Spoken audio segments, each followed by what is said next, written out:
Zdravo živo, to je moj pozdrav zato što je najvažnije zaista da smo živi i zdravi, ma u koje doba dana da nas gledate.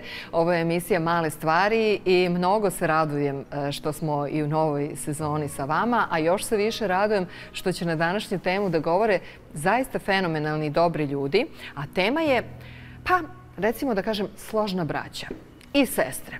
Ili kako odgajiti složnu i srećnu decu, a ne izgubiti sebe. A neki bi možda rekli, ne otkačiti od pameti.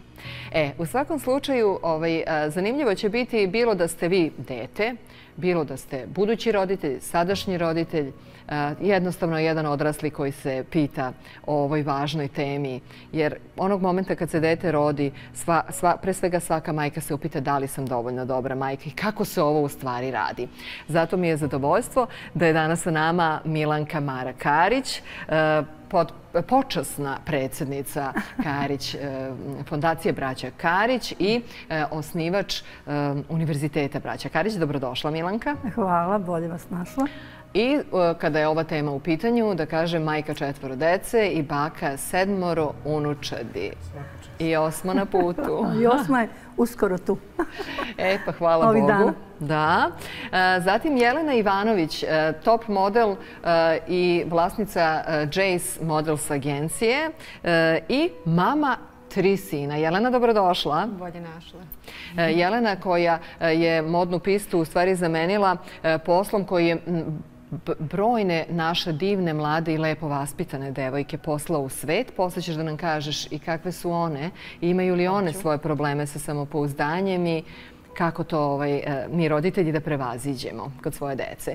I Branislav Bane Tomašević, glumac, Jelenin suprug i tata 3 sina. Bane, dobrodošao. Bolje te našao i hvala ti na pozivu. Evo, ja bih rekla ovako poznajući vas, a i prateći u javnosti, da ste vi ovako primjer jedne dobre i srećne srpske porodice. Maro, jel se ne ljutite da počnemo od tate? Naravno, pa. Da. Sa velikim zadovoljstvom. Kako je to vaspitavati 3 sina? Pa to je jedna prilično kompleksna stvar, ali pričinja veliko zadovoljstvo. U stvari, ono za što ljudi danas imaju najviše vremena, ja se trudim da baš to vreme nađem, da se bavim svojom decom, da provodim puno vremena sa njima, da razgovaram sa njima o njihovim pogledima na neke stvari, o njihovim eventualnim problemima, da zajedno donosimo neke odluke, da budu uključeni svakodnevno u funkcionisanje porodice i da shvataju šta je život u stvari, tako da... Da li oni menjaju sjelicu, na primjer, kad treba? Da, zašto da ne?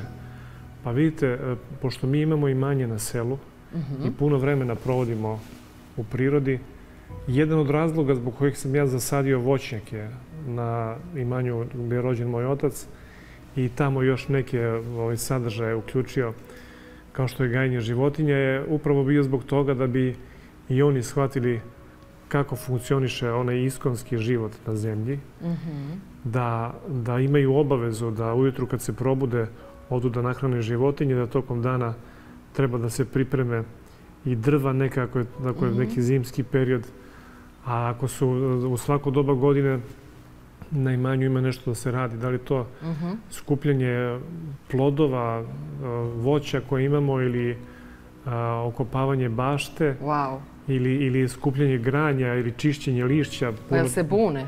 Čekaj da pitam Jelenu, kako su se deca iz centra Beograda, kako su oni prihvatili kad ste rešili da se neko vreme odselite u selo? To je bilo za vreme lockdowna, jel? Pa oni su odrastali uz selo, tako da zato što su Banetovi roditelji iz Gornjeg Milanovca i naše deca su provodile svaki letnji raspust, svaki školski raspust, mada i zimski, kod bake i deke, tako da su oni upoznati sa prirodom od malih nogu i njima se to sve jako dopada. Tako da mislim da je to jedan zdrav način podizanja dece kada mogu da imaju taj balans između sela i grada.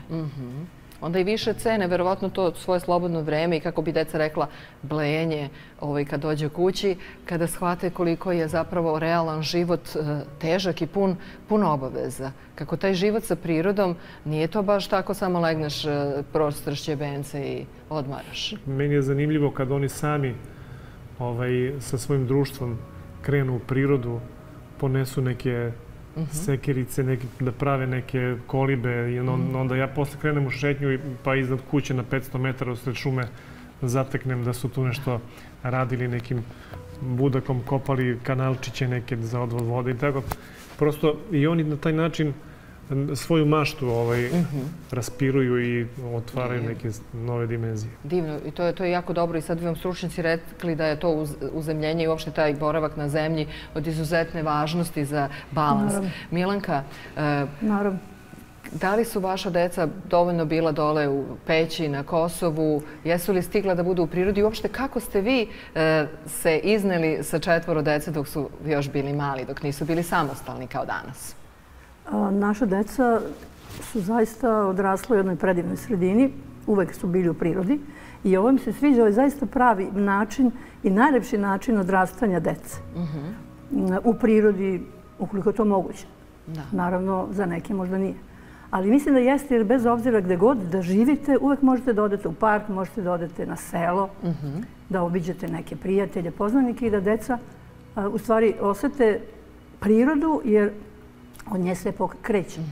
A naša deca su se rodila u Peći, živjeli smo tamo dosta dugo, dok nismo se preselili u Beograd, ali smo vrlo brzo prešli u London i tamo smo imali jedno lepo, veliko isto tako imanje, gde su oni jurili neke divlje patke, imali smo jelene, ne znam, sadili baštu, lovili ribu, tako da, mislim, naša deca su vrlo lepo odrasla, to moram da kažem, bez obzira imali mi, nemali, to uopšte nema nikakve veze, jer smo ih mi vaspitavali uvek da budu onako jako nogama na zemlji, da poštuju sve ljude, da se, na primer, pre svega žrtvuju jedni za druge. Ne u tom lošem smislu reči, nego da budu uvek tu jedni za druge i da čine jedni drugima. Dakle, da budu povezani na taj način da ništa ne treba da stane između njih što se ne bi moglo rešiti. Tako da su oni to nekako, možda je to nekako i poteklo iz te sredine u kojoj smo odrasli i mi i oni. Peć je zaista divan grad, jedan kraljevski grad, jer je Prizren carski, a ja kažem Peć je kraljevski grad, tako se time hvalim i dičim.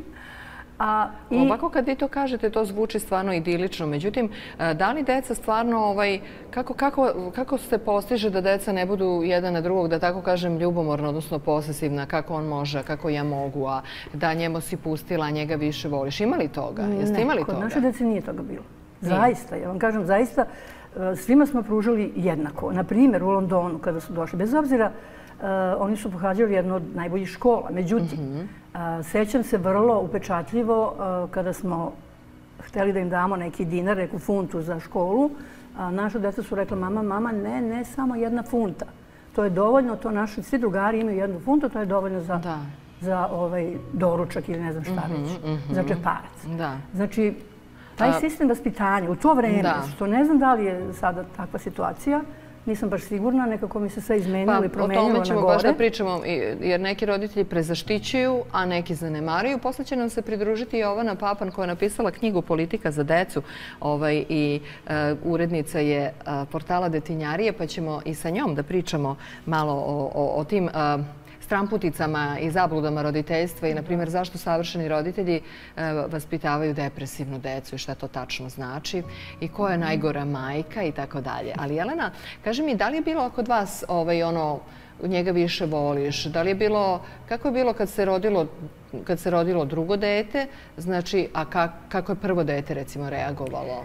Nama je prvi sin Dušan fantastično reagovao na rođenje svog mlađeg brata Bogdana i to je jedan božanstven trenutak koji smo, srećom, zahvaljujući ovim savremenim uređajima, mogli da snimimo, pa imamo i uspomenu na taj trenutak dolaska, povrat iz porodilišta, kada nas Dušan, koji je tada imao svega 2 godine, dočekuje i meni poklanja čokoladu da mi se zahvali što sam mu donela brata. Mislim, to je stvarno nešto predivno. Mi smo puno s njim pričali o tome kako će dobiti brata i onda je on se tome radovao i to je doživljavao kao nešto jako lepo. A kako je bilo kad se rodilo 3. dete? velika je razlika između prve dvojice i trećeg sina, tako da su oni njega isto divno prihvatili. Dosta su bili stariji kada se on rodio, tako da je on dobio punu pažnju i ljubav od njih. Pa dobro, je li on sad miljenik? Je li ima neko dete, Bane, koje može li biti neko dete omiljeno? Kažu da kod oca je to kako se zasluži, da je majčinska ljubav bezuslovna, a da je kod oca po zasluzi. Pa reci mi kako je kod tebe. Ja zaista mislim da nijedan normalan čovjek nikad ne može da razdvoji decu, da prosto ta ljubav je... Ali ima toga. Moguće je, da. Ja znam za takve primjere, ali ja govorim iz sebe. Prosto, kod mene je ta ljubav bezuslovna i deljiva isključivo na podjednake delove ili prosto nedeljiva, nego se odnosi podjednako na sve. Da. Jel ostane nešto i za Jelenu? Apsolutno. Ja bih rekla da se ta ljubav množi. Mene jednom pitala jedna buduća majka, kako je to imati dete, pa kako to imati dvoje dete, pa kako to imati tri, kao ne mogu da zamislim, kao toliko volim svoje prvo dete, kako mogu da volim još jedno toliko?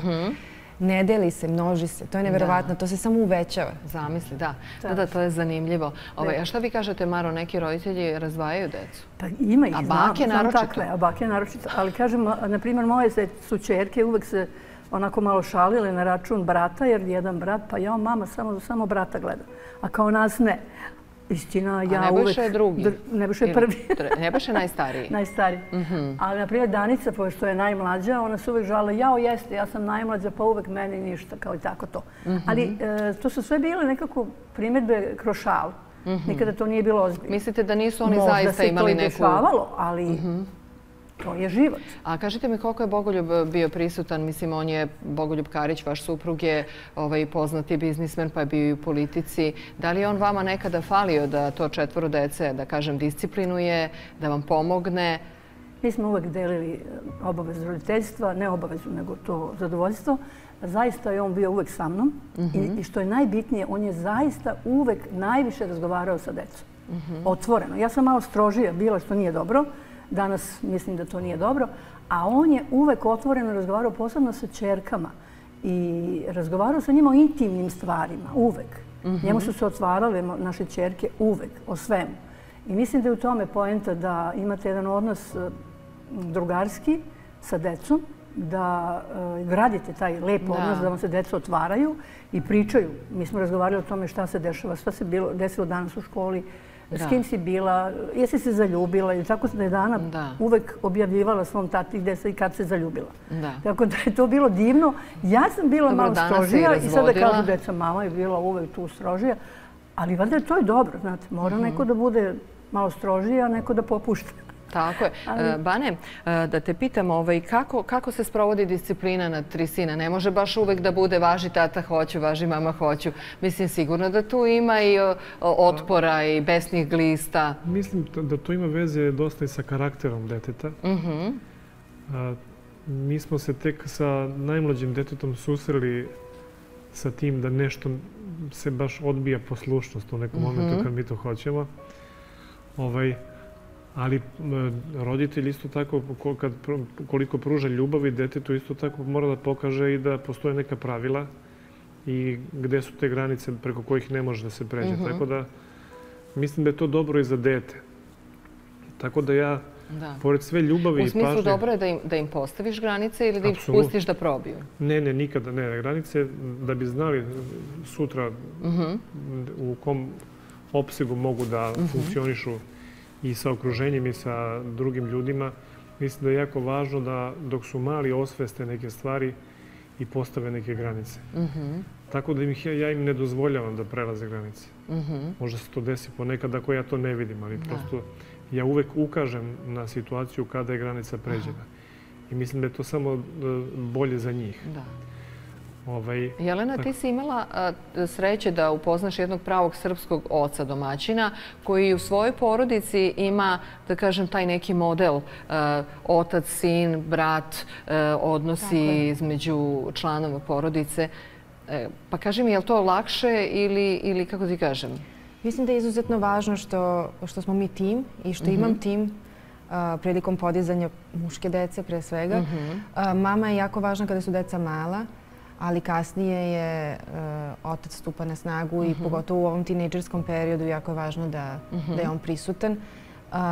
I ja sam imala tu sreću da Bane dolazi iz jedne zdrave porodice, da i on ima brata, tako da taj odnos između braće koji on neguje sa svojim bratom preneo je i našim sinovima, odnosno koliko je važno da se oni međusobno podržavaju. Kao što je gospođa Mara malo pre rekla, da paze jedni na druge, da se nađu uvek jedni drugima i da i u dobrim i u lošim situacijama budu tu jedni za druge. A upravo na tim principima i mi vaspitamo decu. A ono što je jako važno, da deci nekad i svojim ličnim primjerom pokažete kako nešto treba da se radi. A upravo ja sa svojim rođenim bratom imam jedan izuzetan odnos i jako ga volim i mislim da je tu porodica Karić pravi primjer na koji način braća funkcionišu u savršenom skladu i ne samo braća, nego kompletna porodica. Tu je već jedna impresivna cifra ljudi u porodici koji savršeno funkcionišu. To treba da bude put za sve. Kako oni pobede? Da li oni, to je vaš dobar primjer, braće Karić, da li se zna ko donosi odluke i da li se neka hijerarhija zna? Jer je meni to deluje fascinantno. U stvari, znate šta, srpska braća, pomoz Bože da se Srbi slože. Znate, i kod nas je to tabu tema u porodicama. U porodici našoj, pošto smo mi tradicionalna porodica, definitivno verujuća, zna se ko je glavni, najstariji. Dok je bio otac, to je bio on. Pa onda majka, pa onda Sreten, počevši naš. Ali svi su počevši već. Ali u poslovnom smislu Bogoljub je bio prvi i uvijek je on bio taj koji donosi odluke. I to se znalo. Mislim, postoji neki porodični ustav, da tako kažem, mi ga tako zovemo, gde se držimo potpuno tradicije, dakle naše srpske, svetosavske tradicije, kako se ljudi poštuju u okviru porodice. Dakle, morate svi biti za jednog. Morate se nekako tolerisati jedni drugi, jer svi smo različiti i svi nekako imamo neke svoje mane, normalno, pored vrlina. Ali uvek treba shvatiti čoveka, jer kada razmišljate i o tom čoveku i shvatite njegovu ličnost, bit će vam mnogo lakše i prevazićete sve probleme ili neke nesuglasice. Tako da mi na tome insistiramo, tako smo učili decu i oni svoju decu i Bogu hvala, eto tako su zaista svi nekako, neću reći da je sve idealno, naravno da nije sve idealno, ali u odnosu na situaciju uopšte u svetu i kod nas i u većini zemalja, porodica je u velikoj krizi, što je najveći problem, meni se čini, ja mislim, to je moj stav, i naše porodice, da je to najveći problem naše zemlje. Mi mislimo o sebi, pre svega o svom narodu i o svojoj državi. I mislimo da treba najviše i akcenat staviti na jačanje porodice. Tako je. Upravo sada, u ovom momentu, kada su na snazi nekakve druge opcije ili druge namene. Da, pričat ćemo još o tome. Ja hoću Branislava da pitam kako je moguće tu hijerarhiju, da kažem, porodičnih odnosa u Srbiji ispoštovati? Kako vi muškarci, recimo imaš brata, oca, pa imaš 3 sina, muškarci nekako im je u prirodi da se bore za dominaciju. Naravno, to zavisi od tipa ličnosti svakog muškarca. Ali kako se tu odmeri? Da li se nešto dokaže ko je u čemu sposobniji, čije je mišljenje? U zdravim i racionalnim porodicama uvek se zna ko ima sklonosti ozbiljnih i kvalitetnih ka nečemu. I prosto, ko je darovit za biznis, on će se baviti biznisom. Ko je darovit za organizaciju porodice, života će se baviti time. Prosto, ali kad se sedne u okviru porodice i razgovara o svemu i dogovori i kad se zna šta kome leži, prosto je, onda ne postoji nikakav problem. Dobro, ali postoji ego, postoji strast, postoji posesivnost, takmičenje. Ali u okviru porodice, da. To mislim da u okviru porodice ne bi trebalo da postoji. Postoji, ali se to kontroliše. Apsolutno. Treba da se izbalansira. Da. Dobro, mi devojke ćemo da nastavimo da razgovaramo, jer treba da nam se pridruži i Jovana, ali hoću samo Branislava da pitam još, evo da kažem, ovo nije kraj emisije, imamo jedan prilog sada pred nama, ali hoću da te pitam šta bi ti posavjetovao očevima danas? Ja imam utisak da su muškarci dosta zbunjeni po pitanju šta je njihova uloga u životu jedne porodice i u životu. Pretpostavljam da imaš mnogo drugara, prijatelja i kolega koji su u raznovrsnim situacijama, žale ti se na neke svoje dileme. Šta je uloga oca i muža?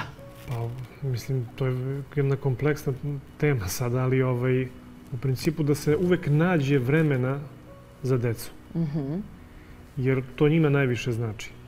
Jer deca ulaze u probleme životne i neke poroke upravo zbog toga iz neke osamljenosti, iz nepružanja pažnje, ne razgovora, ne bavljenja decom.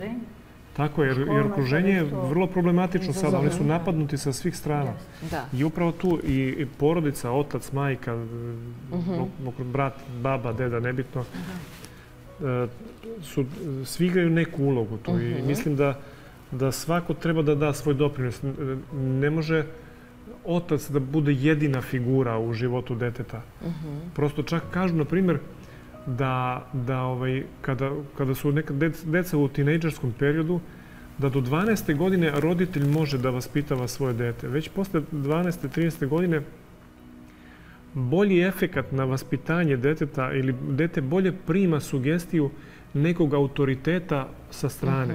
Znači, preće nekad poslušati strica, na primjer, muško dete, jer ima kočnicu prema tati u nekim situacijama ili otpor za nešto. Tako, a jeste razgovarali o intimnim stvarima? Zato su treneri i sport je tu vrlo važan, zato što treneri postaju možda nekad ti autoriteti.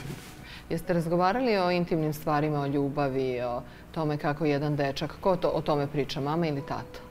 Pa mislim, to je vrlo jedna otvorena tema kod nas u kući od kako su bili mali i vrlo spontano o tome razgovaramo. Jesu te nešto pitali sinovi što te možda iznenadilo, tipa vezano za ljubavne odnose, za seksualnost? Pa mislim da živimo u vremenu bez tabua. Tako da imam utisak i to mi se sviđa, što oni nemaju te kočnice i stid prema nečemu. Mi ćemo se vratiti, razgovor ostaju samo žene. Ogovarat ćemo muškarce, Branislave, dok ti budeš išao na predstavu. 3000 ljudi čeka karte za koju predstavu? 9000 ljudi. 9000 ljudi čeka. Je na listi čekanja za karte za predstavu Godine Vrana Siniše Kovačevića na velikoj sceni Narodnog pozorišta. Hvala puno što si i ti bio sa nama. Ostanite tu, zato što će nam se pridružiti Jovana Papan, koja će malo da nam priča iz, da uslovno kažem, iz stručnog ugla, ali iz ugla majke. A da čujemo šta su u anketi rekli mladi ljudi, kako se oni slažu sa braćom i sestrama. Brat je mene stariji 2 godine, a sestra 5. Kako se slažete? Dobro se slažemo. Naspred toga da sa sestrom također delim i sobu. I jednostavno cijelo svoje detinjstvo zajedno sa njima provodim vreme. Da li dođe nekad do nekih nesuglasica, svađa, rasprave? Kako to prevazilazite? Uvek, ali na kraju shvatimo, mislim, na kraju kažemo da smo porodica i onda pređemo preko toga. Pa, kada čuju da je nešto ozbiljno, onda reaguju, ali ako čuju da su neke bezvezne stvari, tipa neko je pojeo nekome nešto ili uzeo neku igračku, onda, kao u detinjstvu, onda samo prevaziđu. Ne živimo zajedno, ali se slađamo više. Dobro, kada ste zajedno, da li postoje neke nesuglasice, svađe i kako to prevazilazite? Ne postoje niti nesuglasice, uvijek se dogovorimo da braća smo i dobro se slažemo. Nikada se do sada niste posvađali? Pa, ranije je bilo to, ali to je kad smo bili mali, tako da, ali sada nema više. Bukvalno smo i najbolji drugovi, pa se stalno svađamo. Pa najviše oko nekih gluposti, oko nekih sitnih stvari, nebitnih. Pa rješenje je da obojica budemo malo tolerantniji i da se obojica potrudimo da uvijek riješimo probleme i da nikad ne potenciramo svađu neku. Ko je više dobio ljubavi i pažnje od strane roditelja? Pa mislim da smo obojica dobili podjednako, iako se uvijek svima čini da su mlađa djeca više voljenija i da dobija više pažnje. Zbog čega je to tako? Pa jer su mlađi možda roditelji misle da su ovi stariji malo pametniji od njih i da njima treba posvetiti više pažnje i da ih više treba paziti. Evo nas u emisiji Male stvari i da vas podsjetim da su sa nama Milanka Mara Karić, potpredsjednica počasna Karić fondacije i supruga Bogoljuba Karića i majka 4, a baka 7 dece. Jelena Ivanović, vlasnica modeling agencije Jace, i pridružila nam se Jovana Papan, koja je pisac jedne zanimljive knjige i urednica portala Detinjarije i također mama 3 dece. A Jelena, mama 3 sina, da podsjetimo one koji su nam se kasnije priključili. Sad, dobro, čuli smo šta kažu naši sugrađani, zašto se oni slažu ili ne slažu sa svojom decom. Jovana, slušala si naš razgovor i je li imaš nešto bez pitanja da mi kažeš odmah? Ba, ima stvarno puno tu važnih stvari koje su rečene. Meni se, recimo, ova priča toj hijerarhiji. U stvari, to je ono što je za tu složnost među braćom i sestrama onako bitna stvar. Naprimjer, zašto se nekada u tim nekim društvima plemenskim nikad nisu svađali, naprimjer, braće i sestre? Kažu zato što postoji ta prirodna hijerarhija da stariji uvek nekako dominiraju i da mlađi slušaju starije. I mi danas, time što stalno pokušavamo to da iznivelišemo, uglavnom izazivamo sukobe. Mislim, onako interesantno za razmisliti o dete koje je uvek nekako se osjeća da je neka nepravda učinjena prema njemu, je najčešće to dete koje započinje neki sukob. Koje započinje sukob. Znači, to je znak za roditelje da onda obrate pažnju malo na unutrašnji svet tog deteta, jel? Da. I isto jedna bitna stvar, kažu, nije bilo materijalnih stvari oko kojih bi se svađali. 90% dečje svađi počinju oko neke materijalne stvari. Sad to kako danas rešiti, ali treba biti svestan da nam je takav prosto danas način života da ne može da se bude potpuno kontrola, da se ima nad situacijom. I to je ono što je stvari tu jako bitno, što mi danas mislimo da možemo potpuno da iskontrolišemo. Ako samo se uradimo kako treba, deca će da nam se super slažu, da uvek to bude neka harmonija, onako bajka neka, zapravo nema razloga da očekujemo da će se odbiti med i mleko. Dobro, određeni nivo konflikta je očekivan, ali Milanka, zanimljivo je, vaša deca su zaista, hvala Bogu, imala jedan privilegovan život. Iako ste vi njih gledali da, kako da kažem, držite u normali, da li su oni svesni, kako vam se čini i kad su bili mali i sada, da li su oni bili svesni koliko su blagosloveni da žive tako lepo? Zaista su svesni, ali kad kažete da su živjeli privilegovano u smislu bogatstva. Privilegovano u smislu bogatstva. Ja moram da vam kažem da smo mi ostali isti, nezavisno od toga koliko smo napredovali u biznisu ili uopšte u tom smislu. Deca su ostala ista. Mi smo ih vaspitavali da se prema svima ponašaju isto. Prema onoj našoj ženi koja ih čuva, da je poštuju kao što poštuju mene ili svog oca, da poštuju, ne znam, kafe kuvaricu u školi ili tako dalje. Tako da su naša deca zaista, ja sad ne mogu da budem, ne mogu sad, kako da kažem, da ne budem previše subjektivna, ali zaista su deca odrasla u jedne izvanredne, divne ljude. Ja mogu to da posvedočim, jer ih poznajem. Evo, nedavno je, vi ih znate, ali nedavno, evo, drugarica mog sina je došla, koja je inače advokat sada, divna, družili su se godinama, on sad ima 2 dece, on ima sad će drugo. Ona je došla nama i meni Bogoljubu rekla, izvinite, ja moram da vas pitam, kako ste vi uopšte uspeli da odgajite ovako dobru decu? Ja ne mogu da verujem. Kaže, kako je to moguće? Šta ste vi to radili? Kažem, pa ne znam, mislim, šta smo radili? Znači, vaspitavali smo ih onako u duhu tradicije, onako kako smo navikli od svojih roditelja iz sredine iz koje smo potekli, iz Pećke patrijaršije.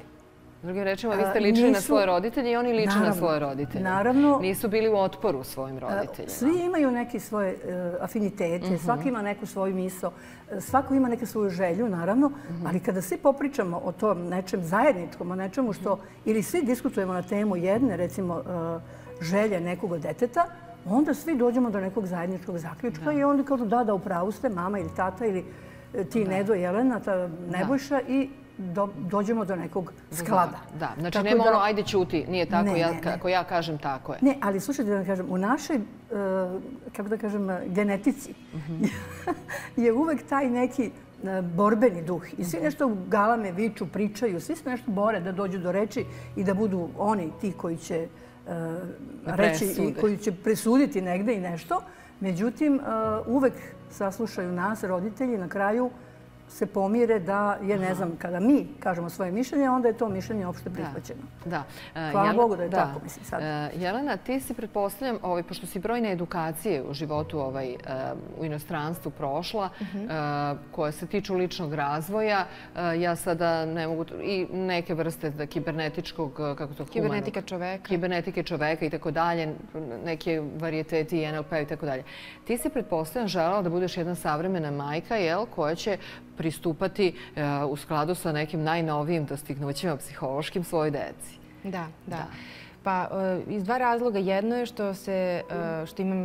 što podižem 3 dece, a drugo je što se bavim pozivom, znači razvojem talenta, talent managementom, znači gde ja se bavim mladim licima na njihovom putu osvajanja karijere, znači i to svetske karijere u modelingu. Znači to je vrlo jedan zanimljiv posao, ali jedna vrlo odgovorna misija da uputim te mlade devojke koje žele da se bave ovim pozivom kako da na tom putu svog uspeha sačuvaju sebe. Meni je to veći uspeh nego naziv dizajnera ili modnog brenda za koje su one radile. A radile su po meni nam neki od brendova, zaista za najveći slučaj. Naši manekeni stvarno šetaju pistama najvećih modnih imena, od Yves Saint Laurenta, Chanela, Diora.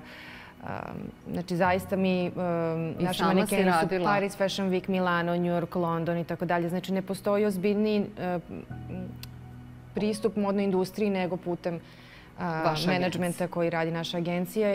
Iza mene stoji veliki, preko 20 godina menadžerskog know-how, odnosno, da kažem, zanata. Da kažem onima koji ne znaju da si i u Italiji radila za jednu poznatu agenciju pre nego što si ovde došla, udala se i otvorila svoju, mislim kao agent, ali si pre toga isto tako radila velika kreatorska imena kao što su Issey Miyake, njihove kampanje, Jean-Paul Gaultier i tako dalje. E sad, dakle, da se vratimo o tome kako da te devojke, kako da jedna mlada osoba ima samopouzdanje. Šta je za to najodgovorniji? Ko je najodgovorniji? Pa meni, mislim, ja uvek ističem da je najvažnije da budu dosledne sebi. Znači, da upoznaju sebe i da zavole sebe onakve kakve jesu. I to je ono što će ih činiti jedinstvenim. Svaki pokušaj da budemo kao neko drugi, upoređivanje sa nekim drugim, može samo da napravi od nas jednu bledu kopiju nečega, nekoga. Tako da... I uvek nas ubacuje u nezadovoljstvo jer ćemo uvek naći nešto što je bolje kod nekog drugog. I time prevazilazimo zapravo svesnost o tome koliko smo mi dobri i koliko smo mi zapravo dovoljno. A Jovana, kaži mi, molim te, gde onda tu roditelji pogreše kada žele najbolje svojoj deci, a ispostavi se da dete izraste u nesamostalno ili u gladnoj ljubavi koja nije dobilo dovoljno dokaza da je dobro i da je prihvatljivo. Da, imamo te dve krajnosti s tim što je ova prva u stvari gde preterano zaštitnički taj pristup danas stvara od dece nesigurne. Oni su dosta onako, pošto žive pod tim staklenim zvonom, nespremni da se uhvate u koštac sa nekim životnim izazovima i to samopouzdanje, ta čarobna reč za roditelje koje svi mislimo da možemo da ulijemo detetu samo ako ga dovoljno hvalimo, ako mu govorimo neke pozitivne reči, ono ne može tek tako da se stvori. Ono mora da bude zasnovano nekim pravim znanjima, veštinama, da to dete je svesno koliko vredi, šta sve ume i zna, da bi ono moglo da zaista bude samopouzdano. Samo neko ubeđivanje deteta da ono vredi, to svako zna i osjeća šta i kako i ume. A upravo time što ga mi štitimo od svih izazova, sve ćemo da uradimo umjesto tebe, nemoj to, ovo je opasno. Upravo to mu ne dozvoljava da ono razvije svoje sposobnosti, da se suoči sa problemom i da ga reši. Da se razvije, da sazri, da nauči, da razvije svoje veštine od nekih najobičnijih, tipa nemoj pazi pašćeš, nemoj da se penješ tamo, nemoj nikako na drvo, nemoj ovdje. Ali što je najgore, kasnije takva deca su u stvari najugroženije jer oni nisu na vreme razvili te neke veštine i u trenutku kada oni dođu u vršnjačku grupu gde mora da se dokaže, gde sad više ne može tek tako, nema neko ko će da ga stalno štiti, oni u stvari su najveće opasnosti da nastradaju i da na razne načine čine neke greške koje su mnogo veće nego da su dozvolili da greše kad su bili mali i da se na nekim malim preprekama nauče kako da se dočekaju na noge i bukvalno i figurativno. Kasnije ćeš mi reći ovu drugu grešku koju pravimo, ali da li ste vi imali utisak ponekad i zebnju kao da li sam dobra majka, da li je ovo pristup kako treba, da li sam možda previše stroga ili da li sam možda negde pogrešila? Da li vas je nekad morila? Ja sam uvek razmišljala o tome, ja Bože, kad sam malo strožija ili kad ne Bože, retko sam ih udarila, ali desilo se i to. To je ono vreme dok još nije bilo zabranjeno. Mislim, sa protića. Ali retko je to bilo, ali desilo se, na primjer, i to i onda sam žalila zbog toga ili kad budem, kad im vičem zbog bilo čega, kad ih kažnjavam, na primjer, nećete danas moći to i to, jer niste bili dobri. Posle sam žalila zbog toga, ali možda je to bilo dobro, sad ne znam. A vas grizla savjest. Ali uvek sam mislila da mogu da budem mnogo bolja i da nisam nešto dobro uradila. I danas sam takva. Mislim, ja sam uvijek takva da smatram da mogu nešto mnogo bolje, da sam trebala mnogo bolje, da ovo nije bilo dobro, trebala sam ovako ili onako. Takva sam po prirodi, tako da često mi se to dešavalo. Jelena? Kod mene se dešavalo da se zapitam da li sam dovoljno dobra, odnosno da li sam dovoljno vremena posvetila deci s obzirom da sam zaposlena i da sam vrlo ambiciozna po pitanju svojeg posla koji radim, da sam vrlo odgovorna u poslu koji radim, pa nekad se desi da su potrebe manekena i tokom večernjih sati kad treba nekome nešto da pomognem. Znači uvijek sam u misiji i tom nekom kome sam potrebnija u ovom trenutku. Da li detetu, da li nekom modelu čiju karijeru vodim, da li svom suprugu i gde sam tu ja u svemu tome.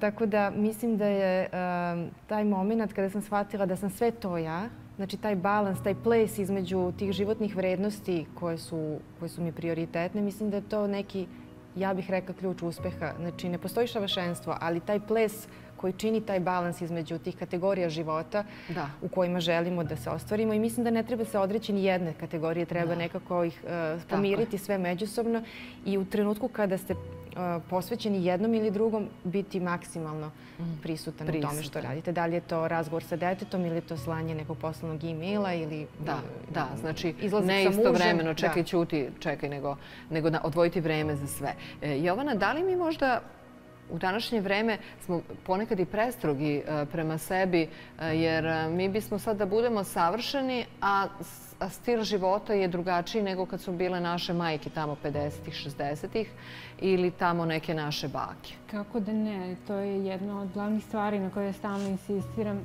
da malo ta griža savesti koju osjećaju i stalna ta briga da li sam dovoljno dobar, koju osjećaju današnji roditelji, pogotovo majke, da je malo nekako ih oslobodim nje. Jer prosto mi danas verujemo da smo svemoćni i živimo u vreme kad imamo priliku da se informišemo na 1000 načina i da imate milione knjiga o to. I onda se nekako podrazumeva da mi sve možemo danas da saznamo i da naučimo i da ako samo to primenimo da ćemo biti savršeni roditelji.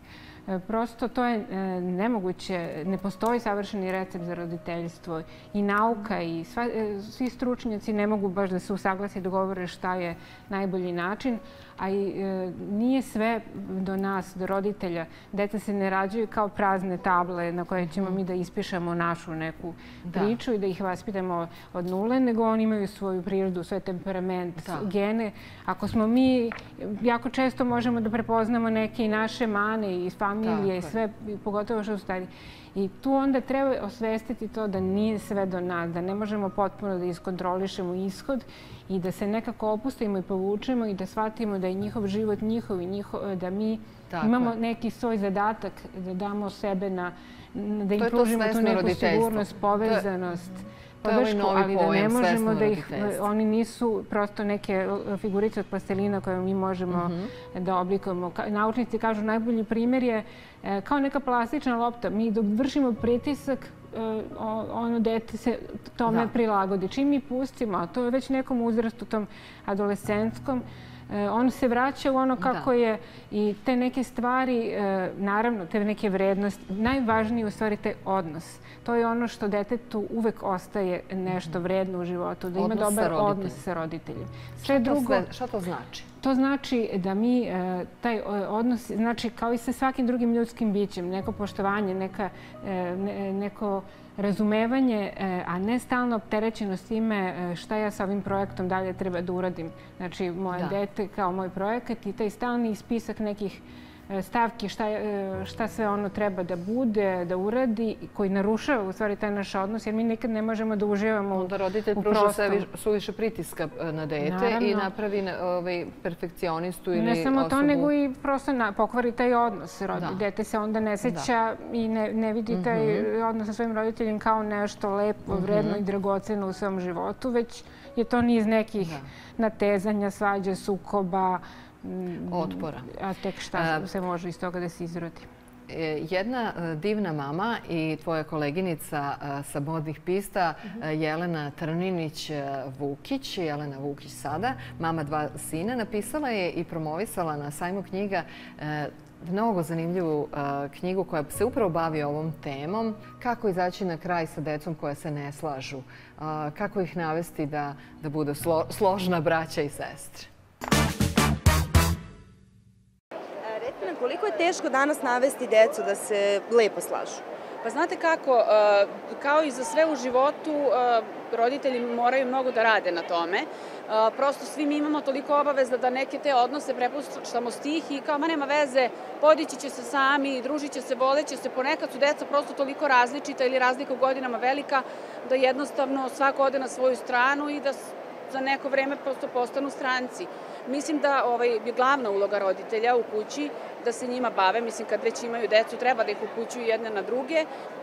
Tako da nije teško, ali zahteva ipak strpljenje i vreme. Evo možda kao što se u ovoj knjizi mojoj dešava ili na bilo koji drugi način da se roditelji trude da vreme koje provode zajedno jedno s drugim i sa svojom decom prosto upoznaju se međusobno, dele neke stvari, trude se da ne postanu i ne ostanu stranci u okviru svoje porodice, a pošto smo danas svi na mobilnim telefonima, svako ima neki svoj mikrouniverzum, mnogo je teško u realnom životu to održati. Tako da roditelji, nije nam lako, ali moramo, nemamo drugog izbora. U januaru ove godine izašla je moja prva knjiga, Milan Vesna, jedna kuća tesna, koja se bavi odnosom brata i sestre koji žive, ona u stvari prikazuje jednu savremenu porodicu u bilo kom domu, bilo gde na svetu, gde se deca ne slažu i njih dvoje, dakle, moraju da se udruže da bi vratili neke stvari koje misteriozno nestaju iz kuće i da kroz avanturu od 9 zagonetki shvate zapravo da su jedno drugome najvažniji na svetu i da brat i sestra treba jedno drugom uvek da budu najvažniji na svetu i da porodica kao takva u današnje vreme je nešto najvrednije što svako od nas može da ima. Da li možete jednu zagonetku da nam objasnite? Da vam objasnim. Evo, pročitat ću vam ovu jednu. Ona kaže ovako: njegovo dugačko ime naziv glavnog grada krije, on nosi pomoć sa sobom i iz činije vodu pije. Jelena, šta si zaključila? Šta znači biti dobra majka? Po tvom. Rekla si da napraviš onaj balans. Upravo to, dobra majka, mislim, pre svega majka treba da sluša svoju decu i da osluškuje njihove potrebe. Koliko god ja imam neku viziju kako oni treba da se razvijaju, opet oni treba da idu svojim putem, a ja da budem tu podrška za njih. I stvarno, dokle god sam u stanju da im pružim tu podršku, mislim da je sve u redu. Kako ste vi, Milanka, o tome razmišljali? Ja se slažem sa ovim stavom. Treba pratiti svoju decu, svako od njih ima svoju ličnost i razvija svoju ličnost već od malih nogu. Treba podržati dete, treba se baviti decom, treba biti s njima, koliko god je to moguće više. Ali, s druge strane, mislim da treba iskontrolisati svoju decu definitivno, jer je danas takvo vreme da, mislim, na sredinu, na društvu u kojem se oni kreću, razvijaju. Mislim da tu treba mnogo pažnje posvetiti, iskontrolisati do nekog perioda kada se oni razviju u prave ličnosti. Svakako vreme koje posvetite svoje deci je najbitnije i podrška koju im dajete. Jer ne treba ih preterano kritikovati. Drugim rečima, ne treba decu preterano kritikovati. Jer svi oni već od malena razviju svoju ličnost i idu dalje. Ali vi ste samo tu da ih usmeravate i da im date podršku. Tako je. Ali naravno da se bavite svojom decom. To je najbitnije. Jovana, šta ti kažeš? Ti si nam ovde stručno lice. Sa detinjarija i ovako, s obzirom na teme koje si obradila u ovoj knjizi. Pa, dobra majka je dovoljno dobra majka. Znači, ona koja nije savršena, već je napravila neku ravnotežu, nije potpuno poništila sebe, nije polegla po deci, tako da ona prosto ne mogu da dišu i osjećaju obavezu i danas nije više to, taj način na koji mi više vršimo pritisak na decu, nije više tako direktan, agresivan kao što je nekad bio u tom nekom autoritarnom vaspitanju, ali ta neka meka manipulacija time što upravo to pile, majkino, cijele, mile, ti ćeš meni postati doktor nauka sve divno, ali u stvari to dete opet nekako u nekom kavezu zlatnom i stalno osjeća potrebu da zadovoljava neke ambicije, želje, očekivanja svojih roditelja i ne može da otkrije šta je ono što ono zaista želi, koje su njegove sklonosti, nema prosto tu slobodu i ne može da se pronađe. Da li je to ovo što ovaj tvoj naslov u stvari ili nije? Zašto fantastični roditelji podižu depresivnu decu? Da, upravo je problem u tome šta mi smatramo fantastičnim. Autorka, ta psihoterapeut žena koja je tu rečenicu rekla je upravo primetila da njoj više ne dolaze na terapije ljudi koji imaju problem sa roditeljima koji su ih zanemarivali, koji su bili prema njima loši, nego previše fantastični, previše posvećeni tom roditeljstvu koje su shvatili kao neku nuklearnu fiziku i toliko se opteretili time da ta deca ne mogu prosto da dišu, imaju taj osjećaj besciljnosti, praznine. Njima su sve potrebe unapred pre nego što ih oni požele već ispunjene. I oni nemaju ni tu neko samopouzdanje jer su previše ušuškani i zaštićeni i ne znaju ko su, ne znaju šta žele. Ja sam sada htjela samo još da se nadovežem na ovu vašu priču o toj knjizi i toj devojci koja je sada napravila svoju knjigu. Pa sam samo htjela da kažem da sam ja došla na ideju također da napravim ja jednu knjigu, da napišem jednu knjigu o tome kako smo mi vaspitavali decu na tradicionalan način, onako kako su to radile naše bake. I što mi je onako jako lepo bilo za poslednji rođendan, moja deca su napravila knjigu o meni, svojoj mami i nazvali su je Filigranska duša. I još su tražili da se ta knjiga promoviše na sajmu. Kažem, nemojte, to je sad samo za nas. A sada pišu o svom tati i tako to. Dobro, tata je promovisao knjigu. Tako da su divne te stvari. Recimo, to je za mene bio najlepši doživljaj i događaj u mom životu i najveći poklon koji sam dobila ikada za ovaj rođendan, moj 65. Srećan rođendan. I kako su oni shvatili vašu dušu, što je jako važno, koja je nežna i tako tanana. Jovana, šta je uputstvo, već si nešto od toga i rekla, da ne zanemarujemo sebe, ali kako da iskontrolišemo decu, ko na njih utiče? Mi ne možemo te neke navike uspostavljati kod deteta koji ima 15 ili 18 godina, jako teško, a i poenta je, ne možete vi dete danas odseći od sveta i od onoga što se menja i to je njihov svet potpuno. Mi smo već tu malo, prošlo je naš, a njihovo dolazi i ono je tako. Ali mi možemo to njihovo ranije period detinjstva da učinimo da bude bez ekrana maksimalno do tog nekog uzrasta u osnovnoj školi kad taj uticaj vršnjaka i taj pritisak postane preveliki. A danas upravo činimo suprotno. Mi se ponosimo time što dete ume da koristi telefona, još nije ni prohodalo ili progovorilo. I to je tragedija u stvari što mi u tom periodu kad imamo i tekako puno uticaja i kontrole, to ne koristimo. Znači, maksimalno dete držati što više u tom offline svetu, dokle god je to moguće. Koje su godine dobre da detetu date telefon? Zato što sva druga deca imaju, pa ni vi ne možete baš da napravite izuzetak. Pa ja mogu da kažem da su moja starija deca koji su sad već punoletna oboje, svoje telefone dobila kad su završila osnovnu školu.